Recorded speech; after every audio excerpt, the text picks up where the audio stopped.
राहुल गांधी ने कहा कि असम और बंगाल में बीजेपी ने चुनाव आयोग के सपोर्ट से धांधली की।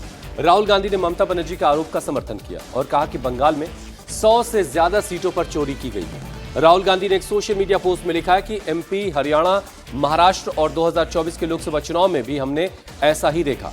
राहुल गांधी ने लिखा है कि चुनाव चोरी, संस्था चोरी, अब और चारा ही क्या है।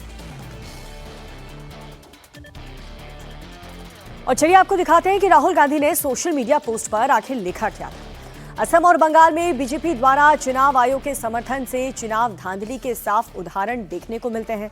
हम ममता जी से सहमत हैं। बंगाल में 100 से अधिक सीटें धांधली से प्रभावित हुई। हमने पहले भी इस तरह की रणनीति देखी है। कहां पर? मध्य प्रदेश, हरियाणा, महाराष्ट्र, लोकसभा 2024, इन तमाम चुनावों का जिक्र करते हुए, उदाहरण देते हुए राहुल गांधी ममता बनर्जी के उस धांधली वाले आरोप का समर्थन कर रहे हैं। ममता बनर्जी ने सीधे तौर पर यह आरोप लगाया कि वोटों की चोरी हुई है और धांधली करके चुनाव जीता गया और इलेक्शन कमीशन ने बीजेपी कमीशन बन करके काम किया। ये सारी बातें कही गई ममता बनर्जी की जानिब से, तो उसे राहुल गांधी उसे सपोर्ट करते हुए उनके बातों को दिखाई दे रहे हैं। उन्होंने एक पोस्ट के जरिए अपनी बातें लिखी हैं और उन्होंने कई रेफरेंसेस दिए कि महाराष्ट्र में, मध्य प्रदेश में जो चुनाव हुए, हरियाणा में जो चुनाव हुआ और साल 2024 के लोकसभा चुनाव का भी उन्होंने जिक्र किया कि इन सारे चुनाव में हमने एक सा पैटर्न देखा और एक ही तरह की स्ट्रेटजी हमने देखी और इन तमाम चुनाव में वोटों की चोरी हुई, संस्था की चोरी हुई है। हालांकि आरोप लगाने से थोड़ी देर पहले ही राहुल ने केरल में कांग्रेस की जीत के लिए वहां के लोगों का धन्यवाद किया, कार्यकर्ताओं को बधाई दी और जल्द ही केरल आने की उम्मीद भी जाहिर की है। लेकिन इसके बाद जब बारी बंगाल और असम की आई तो राहुल ने इसे धांधली करार दे दिया। केरल में जीत को लेकर राहुल गांधी ने क्या मैसेज किया, आपको दिखाते हैं। केरल में मेरे भाइयों और बहनों को इस निर्णायक जनादेश के लिए धन्यवाद। यूडीएफ के हर नेता और कार्यकर्ता को कड़ी मेहनत से चलाए गए इस सफल अभियान के लिए बधाई। जैसा कि मैंने पहले भी कहा था, केरल में प्रतिभा है, क्षमता है और अब केरल में यूडीएफ की ऐसी सरकार है जो इन दोनों का सदुपयोग करने की दृष्टि रखती है। मैं जल्द ही अपने केरल परिवार से मिलने की आशा करता हूं। तो ये राहुल गांधी का रिएक्शन है। जहां पर उनकी पार्टी जीती है वहां पर जीत का क्रेडिट पार्टी के कार्यकर्ताओं को दिया गया। जहां पर करारी हार यानी कि बंगाल और असम में, वहां पर नतीजों में धांधली राहुल गांधी को नजर आने लगी। राहुल गांधी ममता बनर्जी के आरोपों का समर्थन करते हुए नजर आए, यानी कि नतीजे आने के बाद ममता बनर्जी जिस तरह का आरोप लगा रही है, राहुल गांधी बिल्कुल सहमत है। राहुल गांधी के साथ साथ यूपी के पूर्व मुख्यमंत्री और समाजवादी पार्टी के मुखिया अखिलेश यादव ने भी पश्चिम बंगाल में चुनाव को इतिहास का काला दिन करार दिया। अखिलेश ने सोशल मीडिया पोस्ट में लिखा है कि आज पूरा देश आक्रोशित है और लोकतंत्र व्यथित। अखिलेश ने आरोप लगाया कि केंद्रीय बलों का दुरुपयोग करके जो बंगाल में किया गया, वही काम 2022 के यूपी विधानसभा चुनाव और उसके बाद फर्रुखाबाद के 2024 लोकसभा चुनाव में दोहराया गया। तो अखिलेश ने सोशल मीडिया प्लेटफॉर्म एक्स पर क्या लिखा है वो आपको बता देते हैं। उन्होंने लिखा है कि अब क्या सत्ताधारी राजनीति को पाताल से भी नीचे ले जाएंगे। देश के राजनीतिक इतिहास का ये घनघोर काला दिन है। आज पूरा देश आक्रोशित है और लोकतंत्र व्यथित है। चुनावी व्यवस्था के नाम पर केंद्रीय बलों का जो दुरुपयोग मतगणना में आज बंगाल में कल देखने को मिला, ठीक वैसा ही घपला 2022 के यूपी विधानसभा चुनाव में अधिकांश जगह पर देखा गया था, जिसकी साक्षात गवाह कन्नौज की विधानसभाएं थीं। फिर इसी निंदनीय मॉडल के फर्रुखाबाद के 2024 लोकसभा चुनाव में दोहराया गया था। सब जानते हैं कि क्या हुआ है और सच क्या है और जनमत की खुली लूट कैसे हुई है।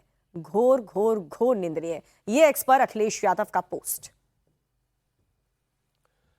राहुल गांधी और अखिलेश यादव ममता बनर्जी के आरोपों का समर्थन कर रहे हैं। बंगाल में करारी हार के बाद सीएम ममता बनर्जी का गुस्सा सातवें आसमान पर है।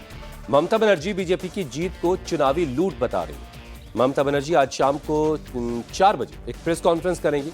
ममता के साथ अभिषेक बनर्जी भी होंगे। ममता ने 100 सीटों की चोरी का आरोप लगाया है। यह भी कहा कि भवानीपुर काउंटिंग सेंटर के बाहर उन्हें लात मारी गई। ममता बनर्जी ने आरोप लगाया कि काउंटिंग सेंटर में उनके एजेंट को जाने नहीं दिया गया। उनकी शिकायत के बावजूद कोई कार्रवाई नहीं हुई। मेरे को लात मारा, सीसीटीवी फुटेज ऑफ कर दिया।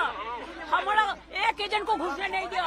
हमको भी, हम 5 मिनट के लिए घुसा था। मैंने रिक्वेस्ट किया था कि हमारा एजेंट को घुसने दीजिए। DO assured me they will be allowed. After that he is not available. Nobody is available. But I complained everywhere. BJP এরা হচ্ছে দানবিক party.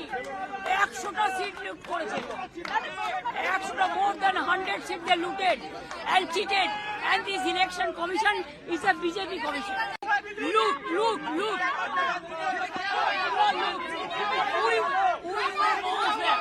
We will bounce back.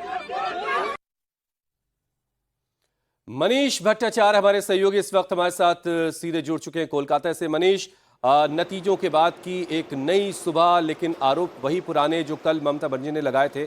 आज शाम की प्रेस कॉन्फ्रेंस में क्या खास हो सकता है?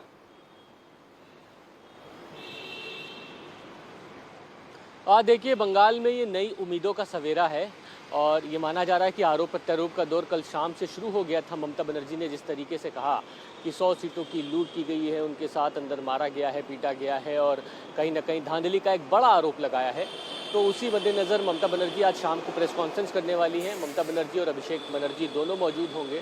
वो बार बार कल से उनके पार्टी की तरफ से ट्वीट आ रहा है कि उनके पार्टी दफ्तर को तोड़फोड़ की जा रही है, जलाया जा रहा है।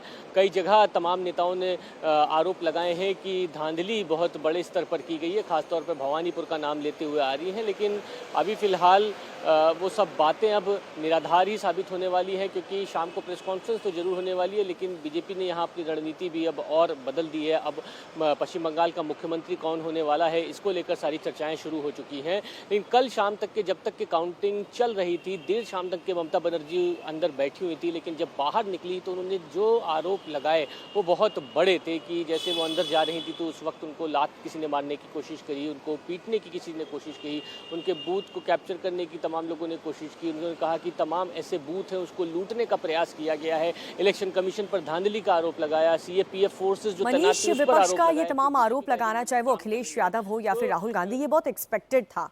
लेकिन केरलम में तो राहुल गांधी बधाई देते हुए नजर आए, लेकिन जो जनता ट्रेन में भर भर के अलग अलग राज्य से अपने दफ्तर से छुट्टी लेकर के जो लोग वोट डालने बंगाल पहुंचे थे, वो तो इसे लोकतंत्र की जीत बता रहे हैं। बेशक ममता बनर्जी इसे लूट लूट लूट, और अखिलेश यादव का ट्वीट भी हमने देखा, वो घोर घोर घोर कहते हुए नजर आए। ये एक्सपेक्टेड था।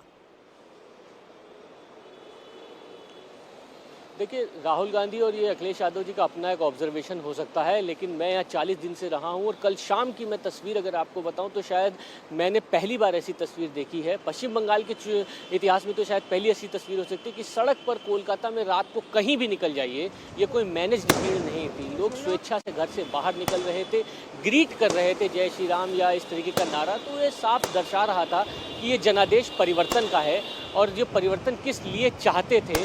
और जब खुल के कोई व्यक्ति इस लोकतंत्र में बोलता है सड़क पर उतरकर, तो उसके जनमानस की बात सामने आती है कि उसके मन में क्या चल रहा था, क्या वो किसी दबाव में था या नहीं था। लेकिन ये कोलकाता की तस्वीर है, शायद पश्चिम बंगाल में मैंने ऐसी तस्वीर कभी नहीं देखी कि सड़क पर हर कहीं हर तरीके का जश्न हो रहा है, लोग खुल के सामने आ रहे हैं, खुल के बात कर रहे हैं, तमाम इस तरीके की बातें। तो ये जनता जनार्दन का संदेश है जिसको सर माथे ले लिया है। और सब समझ आना चाहिए, राहुल गांधी अखिलेश यादव जी का अपना ऑब्जर्वेशन हो सकता है, लेकिन पश्चिम बंगाल का ये जनादेश जो पूरे इतिहास में शायद ये नोट हो गया होगा। और मैंने जो तस्वीर देखी है, शायद कभी भी इस तरीके की पश्चिम बंगाल की तस्वीर मैंने कभी नहीं देखी।